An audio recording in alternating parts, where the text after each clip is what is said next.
අයිබෝවන් කැලණිය විශ්වවිද්‍යාලයේ රටරක් සමාජයේ අන්තරායක ඖෂධ පාලක ජාතික මණ්ඩලය හයක අබද්ධව සිදු කරන ඉනැන්ලුම් ව්‍යාපෘතියේ සමුග සාකච්ඡා මාලාවේ තවත් එක් කතාබහක් එක්කයි ඔබ මේ රැඳී සිටින්නේ.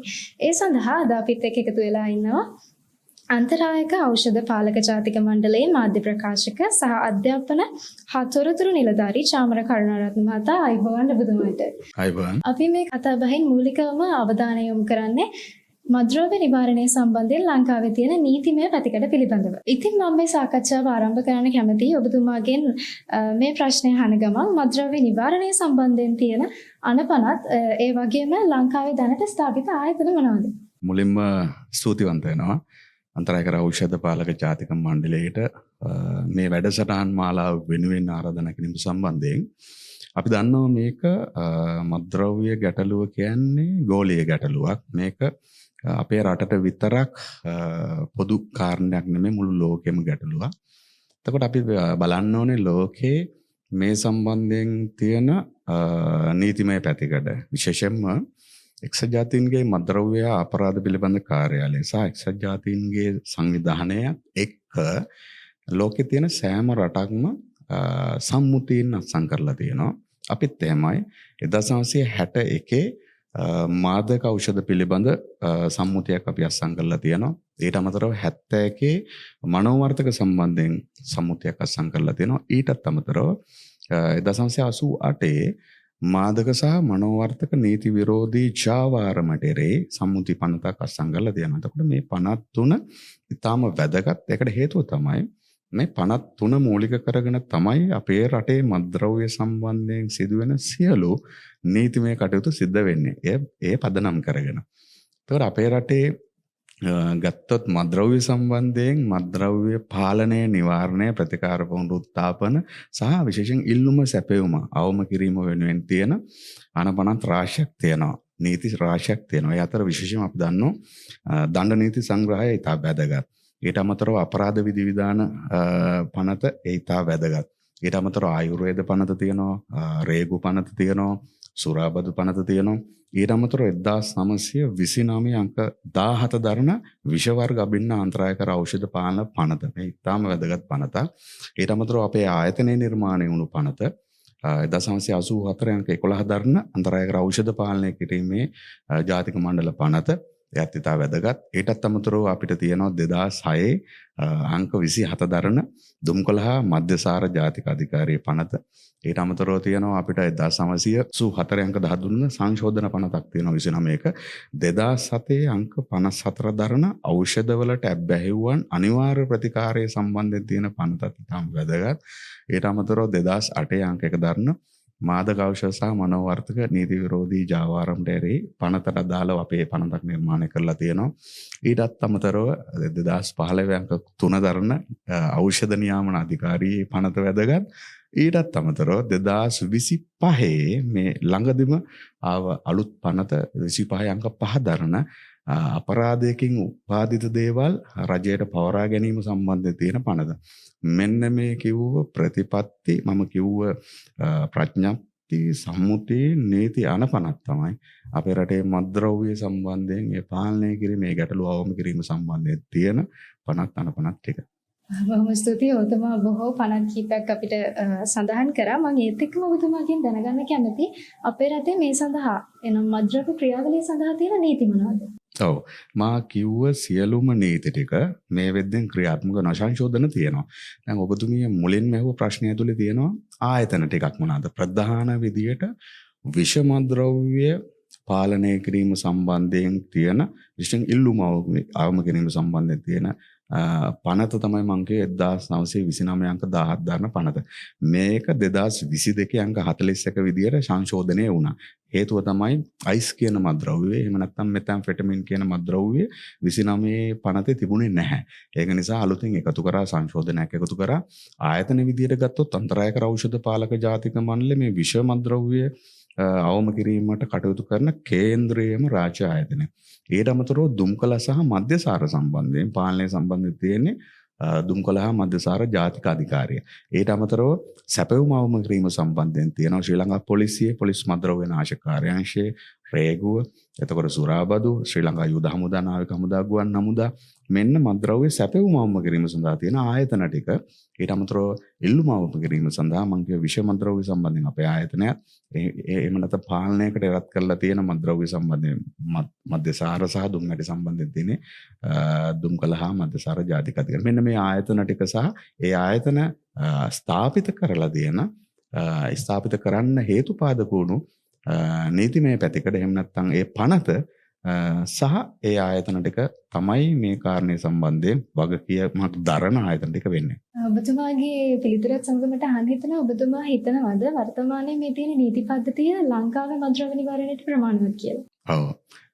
ප්‍රමාණවත් හේතුව තමයි ලෝකයේ අනෙක් රටවල් හා සංසන්දනය කරද්දී ඉතාම හොඳ ඉතාම අපි කියන ඵලදායී විදිහට නිර්මාණය කරපු නීති පද්ධතියක් තියෙනවා. අපි දන්නවා ව්‍යවස්ථාදායක විධායක අධිකරණයේ මේ සම්බන්ධයෙන් වග කියනවා සහ ආයතන ටික යම් ගැටලුවක් තියෙනවා මේ ක්‍රියාත්මක වීමේදී අඩුපාඩු ටිකක් තියෙනවා. ඒක ලෝකේ හැම රටක්ම පිළිගන්න ඕනේ. හැම රටකම මේ ප්‍රශ්නේ තියෙනවා. අපේ රටේ යම් කාලවලදී යම් දේශපාලන අධිකාරියන් යම් පරිපාලන නිලධාරීන් මත මේ නීතිය ක්‍රියාත්මක කිරීමේ යම් ගැටලු ටිකක් තියෙනවා. ඒ නිසා ප්‍රශ්නේ යම් කාලවලදී අඩු වැඩි විදිහට වෙනස් වීමක් සිද්ධ වෙනවා. ඊටාම ශක්තිමත් ඊටාම ඵලදායී අපේ නීති පද්ධතියක් අපේ රටේ මද්ද්‍රව්‍ය ගැටලුව අවම කරන්න ස්ථාපිත වෙලා තියෙනවා. ඔබතුමා සඳහන් කර පරිදි ගෝලීය වශයෙන් ගත්තත් දේශීය වශයෙන් ගත්තත් ප්‍රායෝගික භාවිතය තමයි මේ හිස්තැන් අපිට දක්නට ලැබෙන්නේ. එම නිසාවෙන් තමයි මද්ද්‍රව්‍ය නිවාරණය මේ තරම් අමාරු කාර්යයක් වෙලා තියෙන වර්තමානයේ වගේ.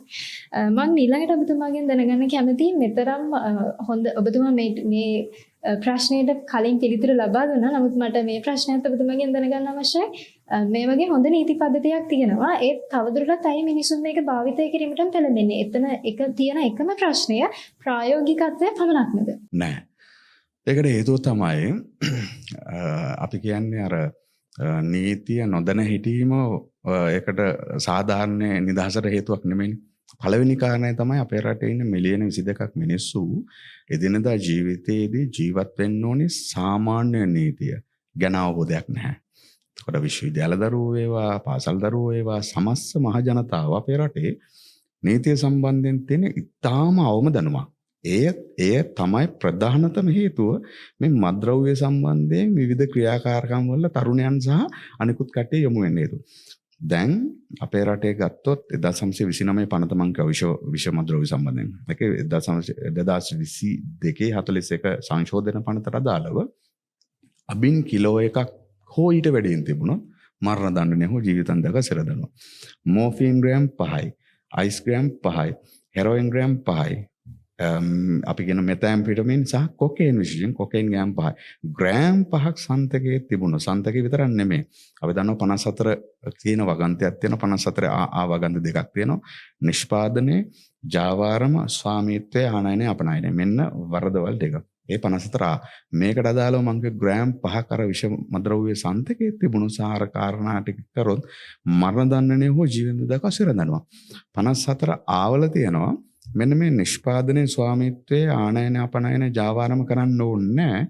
ඒ හැම ක්‍රියාකාරකමකටම ආධාර අනුබල දුන්නොත් ඒත් ඔහු වරදකරුවෙක් වෙනවා. අපේ රටේ මේ විදිහින් සිර දඬුවම් විදින සිරකරුවොත් ගත්තොත් 90%කටත් වැඩි ප්‍රමාණයක් මෙන්න මේ නීතිය ගැන නොදැන ඒ ක්‍රියාකාරකම් වල යොමු වෙලා ජීවිතය විනාශ කරගෙන තියෙනවා. ඊටම වැදගත් කාරණේ තමයි සමාජයේ දැනුවත් කිරීම නීතිය සම්බන්ධයෙන් නිවැරදි අවබෝධයක් තරුණයන්ට සහ සමස්ත සමාජයට ලබා දීම ඔස්සේ අපිට පුළුවන් මේ මද්ද්‍රව්‍ය ගැටලුව තවත් ඊටම ඵලදායී විදියට අවම කරන්න අවශ්‍ය ක්‍රියාමාර්ග ගන්න.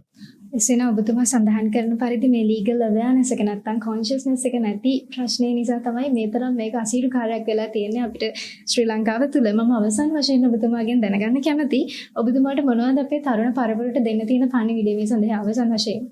ඊටම වැදගත්. මොකද තාරුණ්‍යය තමයි මේ රට වෙනස් කරන්නේ. මේ රට මේ තියෙන තැනින් අඩියක් හෝ ඉදිරියට අරන් යන්නේ තාරුණ්‍යය. මම මුලින්ම ස්තුතිවන්ත වෙනවා කැලණි විශ්වවිද්‍යාලයේ ඔයාලගේ ටීම් එකට. ඔයාලා තමයි මේ රට වෙනස් කරන අය සහ ලෝකෙ වෙනස් කරන අය.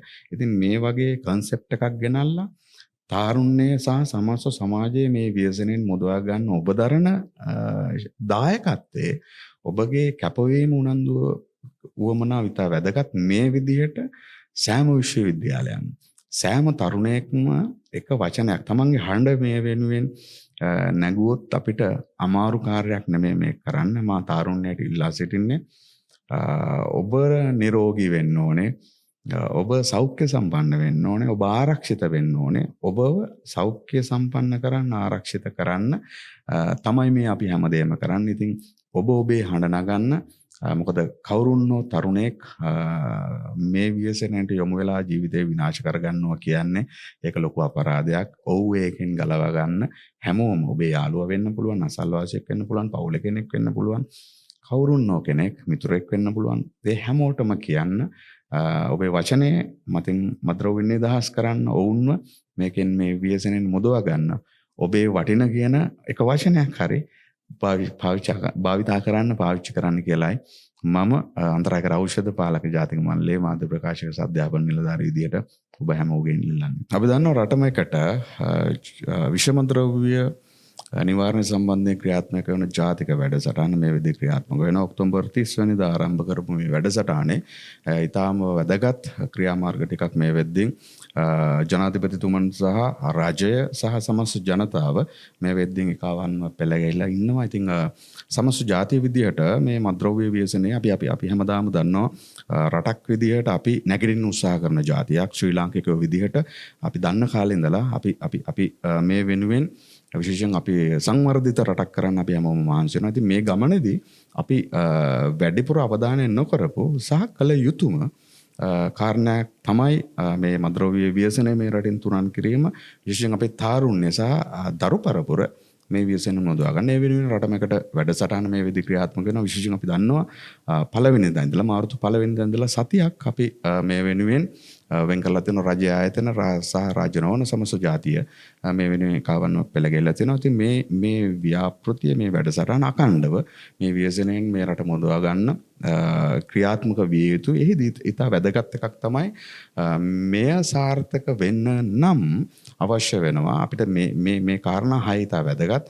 මේ 6 ක්‍රියාත්මක වෙනවා. හැබැයි මේ කාරණා 6 ඇතුලේ අකණ්ඩත්වයේ ඉතා වැදගත්. මේක සක්‍රියව මේ ක්‍රියාත්මක වීම අපිට තියෙනවා මේ ප්‍රොජෙක්ට් එකේදී strong national leadership එකක් විශේෂයෙන් ජනාධිපතිතුමන් සහ මේ රටමකට කාර්ය මණ්ඩලයේ මේ ඉතා ශක්තිමත් නායකත්වයක් අවශ්‍යයි. මේ කිසිසේත්ම කිසි මොහොතක කිසිම හේතුවක් නිසා ඔවුන් ගන්න පියවර ආපස්සට නොගත යුතුයි. මේ ශක්තිමත් ලීඩර්ෂිප් එක අකණ්ඩව ක්‍රියාත්මක විය යුතුයි. සහ මේ ගවර්න්මන්ට් සපෝට් එක අපි දන්නවා එක ආයතනයකට එක පුද්ගලයෙකුට මේ ව්‍යසනයෙන් මේ රට මුදවා ගන්න බෑ. සමස්ත මේ ගවර්න්මන්ට් එක අපි දන්නවා රජයේ ආයතන තියෙනවා, රාජ්‍ය නොවන ආයතන තියෙනවා. මෙන්න මේලගේ සපෝට් එක අකණ්ඩව අවශ්‍ය වෙනවා මේ ප්‍රශ්නෙන් මුදවා ගන්න. සහ විශේෂයෙන් අපි නැෂනල් මට්ටමෙන් අපි ජාතික මට්ටමෙන් අපි මිනිස්සු තුළ විශ්වාසයක් නිර්මාණය කරන්න ඕනේ. දැනටමත් යම් විශ්වාසයක් තියෙනවා. අපි කියන අර පබ්ලික් ට්‍රස්ට් එක මිනිස්සු තුළ හැමෝටම විශ්වාසයක් තියෙන්න ඕනේ මේක කරන්න පුළුවන්. රයිට්. එහෙම නොවුනොත් මිනිස්සු තුළ මේ ගැන විශ්වාසයක් නොතිබුණොත් අපි කොයිතරම් දේවල් කරත් මේ ප්‍රශ්නට විසඳුම් ලැබෙන්නේ නැහැ කියන එක ඉතා වැදගත්. සහ මේ වෙද්දී ක්ලියර් මිෂන් එකක් තියෙනවා. පැහැදිලිවම අපිට දැක්මක් තියෙනවා මේ විෂමද්‍රව්‍ය මේ රටින් මුදවා ගන්න. මෙන්න මේ ක්ලියර් මිෂන් එක සහ ඒ වෙනුවෙන් ස්ට්‍රක්චර්ඩ් ස්ට්‍රැටජි තියෙන්න ඕන. අපි කියන්නේ අපිට හේතුමනාපයට මේ යූස් කරන ස්ට්‍රැටජි යූස් කරාට ඵලදායී වෙන්නේ නැහැ. ඵලදායී අපි කියන්නේ ආකෘතික මට්ටමේ උපාය මාර්ග අවශ්‍යයි. මොකද අපි දන්නවා අපිට වැඩිය, ඒ කියන්නේ නිවාරක වෙන්න වැඩිය ජාවාරම්කාරව අපිට වැඩිය ඉතා ඵලදායී ස්ට්‍රැටජි යූස් කරන අපේ රටේ තාරුණ්‍ය සහ දරුවෝ මේ ව්‍යසනයට යොමු කරගන්න. ඉතින් අපි නිවාරක විදියට සහ මේ ශ්‍රේෂ්ඨ වැඩ කරන ප්‍රවීණයන් විදියට අපි යූස් කරන ස්ට්‍රැටජි ඵලදායී වෙන්න ඕනේ. ඉතින් ඒ අකණ්ඩව ඒ ස්ට්‍රැටජි ගැන ෆලෝ අප් එකක් තියෙන්න ඕනේ. සහ high level media access එකක් මාධ්‍ය ප්‍රවේශයන් ඉතා වැදගත්. මේ වෙද්දී සමාජ මාධ්‍ය සහ විද්‍යුත් මාධ්‍ය මේ වෙනුවෙන් පෙළ ගැහිලා ඉන්නවා. තවත් මාධ්‍ය විශේෂයෙන් සමාජ මාධ්‍ය පෙළ ගැහෙන්න ඕනේ සහ ඒ ප්‍රවේශයන් ඵලදායී වෙන්න ඕනේ. සහ අවසාන වශයෙන් ඉතා වැදගත් කොලැබොරේටිව් එක මේ හැමෝගෙම සහයෝගය සහ එකවන්ව මෙන්න මේ අපි දන්නවා එක්ස්පර්ටිස්ලා ටිකක් ඉන්නවා මේ කාරණේ සම්බන්ධයෙන් වැඩ කරන. ඔවුන් හැමෝම එකවන්ව පෙළ ගැහෙන්න ඕනේ. මොකද නැත්තම් හැම කෙනාටම අපි කියන්නේ මේක ඔයාගේ ජොබ් එක. ඒක නිසා මේක අපිට අදාළ නැහැ කියලා හැමෝම මේන් මිදෙන්නේ නැතුව මේන් ඒ වගකීමෙන් අත් මිදෙන්නේ නැතුව හැමෝම මේ එක්ස්පර්ටිස්ලා විදියට නිවාරකයෝ උපදේශකවරු සහ ප්‍රතිකාර පුනරුත්ථාපන ක්‍රියාවලිය ඉන්න කටි සහ ෆලෝ අප් කරන කට්ටිය මේ හැම නිලධාරියෙක්ම ඔවුන්ගේ සපෝට් එක සහ ඔවුන්ගේ සහයෝගීත්වය සහ එකවන්න ඔවුන් හැමෝම පෙළ ගැහෙන්න ඕනේ සහ මේ කියන කාරණා 6 අඛණ්ඩව ඵලදායීව ක්‍රියාත්මක වීම ඔස්සේ අපිට පුළුවන් අපි බලාපොරොත්තු වෙන විෂමද්‍රව්‍යයෙන් තොර එහෙම නැත්නම් මතින් නිදහස් රටක් නිර්මාණය කරන්න අපිට හැකි වෙනවා. ඒ නියතයි. ඒ වෙනුවෙන් ඔයාලටත් පුළුවන් ඔයාලගේ දායකත්වය ලබා දෙන්න හැමෝටම ආරාධනා කරනවා. මේ රටේ දරුවෝ සහ තාරුණ්‍ය සෞඛ්‍යමත් සහ සතුටින් පිරුණු සිත් ඇති ආදරණීය පරපුරක් නිර්මාණය කරන්න ඔයාලා හැමෝම එකට එකතු වෙන්න. Thank you. මේ කතාවේ තව බොහෝ දුර සාකච්ඡා කරන්න තිබුණත් අපිට කාලය සීමා වෙලා තියෙනවා. කැලණි විශ්වවිද්‍යාලයේ වශයෙන් උත් රටක් සමූහයේ වශයෙන් උත් බොහොම ස්තුතිවන්ත වෙනවා ඔබතුමාට මේ අවස්ථාවට සැප විනීම පිළිබඳව. බොහොම ස්තුතියි.